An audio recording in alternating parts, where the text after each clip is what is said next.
Is kung gusto ng chorus, ganyan. Gusto ng Zakk Wylde at saka Eddie Van Halen, ganyan. Leslie, something ganyan. Parang laser beams, ganyan.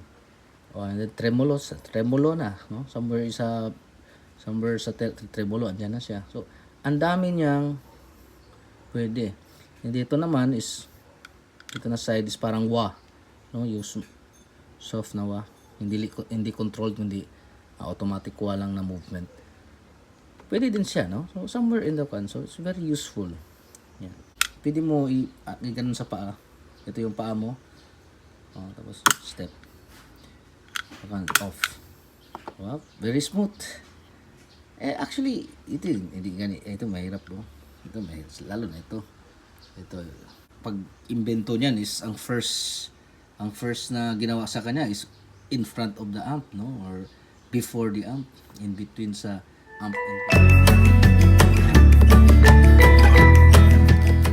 and sa Facebook na nag-comment na about sa rig, no? Sa pedal board, i-explain daw niya. Masyadong mahaba if natin i-type, i-comment. So basically, ito tube screamer. So itong tube screamer is nag-stand out sa mix kasi yung mid hump niya, pero nakaset din sa booster. Yan. The middle unity gain lang, unity lang ang volume. Siya is Rat Vintage, Turbo Rat DS1 TS9, SD1 TS9, may selector kasi ito. And then yung FET, no? The overdrive using the FET. So symmetrical, asymmetrical, and then FET na I see something. So ito is US made na yung DIY, build your own clone, ikaw ang magawa. So nabili natin yan. Na-repair ko lang ito. Mayroon tong capacitor dito na nag-expire.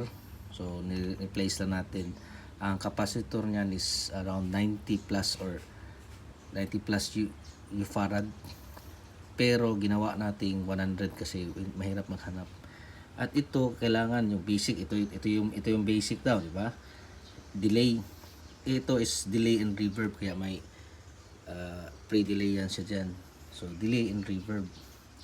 And then pag gusto pa ng mataas, no, yung parang 80s na sound, or hindi siya papunta ng modern ng 7 string or i-push lang niya ito, no, i-boost.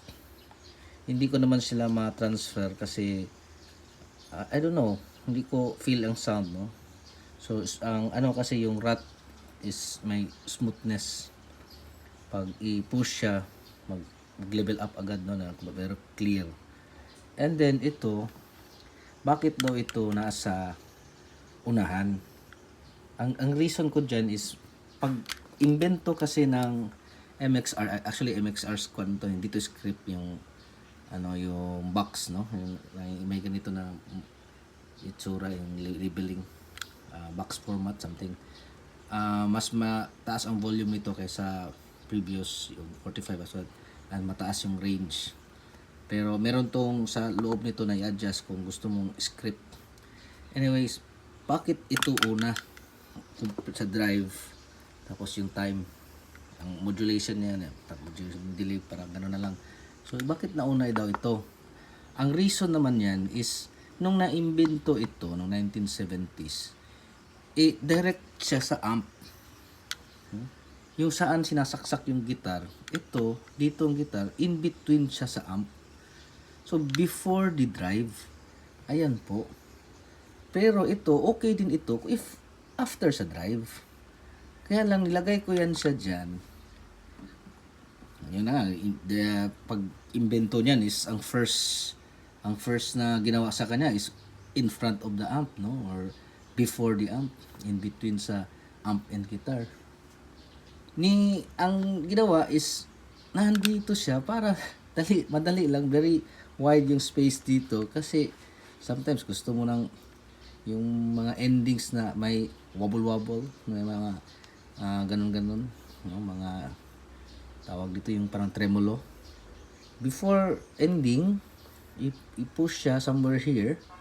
Ito, mataas na masyado. Somewhere here. And then bago ka mag-step, pwede mo i-ganon sa paa. Ito yung paa mo. Tapos step. Off. Wow, very smooth. Actually, hindi gani. Ito mahirap bro. Ito mahirap. Lalo na ito. Ito smooth masyado yung. Pero actually ito, I think it was designed para foot na adjustment, no? Very smooth. So, dito talaga yan siya kasi I need to kung hindi na ako magbe-bend over, ganonin ko na lang sa paa, bago i-press, tapos ibalik na lang if ever. Yun. So, ito, natatanong kung magkano, trial and error talaga ito is it's just a hobby, no? Trial and error. Ito nabili ko mga 10k, however sale. Ito nabili ko 1,000 kasi may defect, inayos ko lang. Ito binigay sa akin, bigay na lang kasi ayaw na niya. Pero nagbayad ako mga around 3,000 para hindi naman masyadong hindi siya masaktan na masyadong brand new tapos binigay sa akin kasi hindi niya gusto. Mga friendly payment. Ito 6,000 tapos na home credit kasi na short daw yung home credit pa. So down payment bayad tapos mura na lang monthly. So that's it, no? So bakit ganyan? Kasi ito will satisfy 80% of the song. Ito naman, kung kahit anong gawin mo hindi na lang exact, no? Somewhere in the ballpark na lang. So it will justify. Tapos ito is kung gusto ng chorus, ganyan. Gusto ng Zakk Wylde at saka Eddie Van Halen, ganyan. Leslie something ganyan. Parang laser beams, ganyan. And then tremolo na, no? Somewhere sa tremolo, andyan na siya. So, ang dami niyang pwede. Hindi ito naman is ito na side is parang wah, no? Yung soft na wah. Hindi controlled, hindi automatic wah lang na movement. Pwede din siya, no? So, somewhere in the console, it's very useful. So, yun lang, reply sa Facebook or anything. Thank you very much.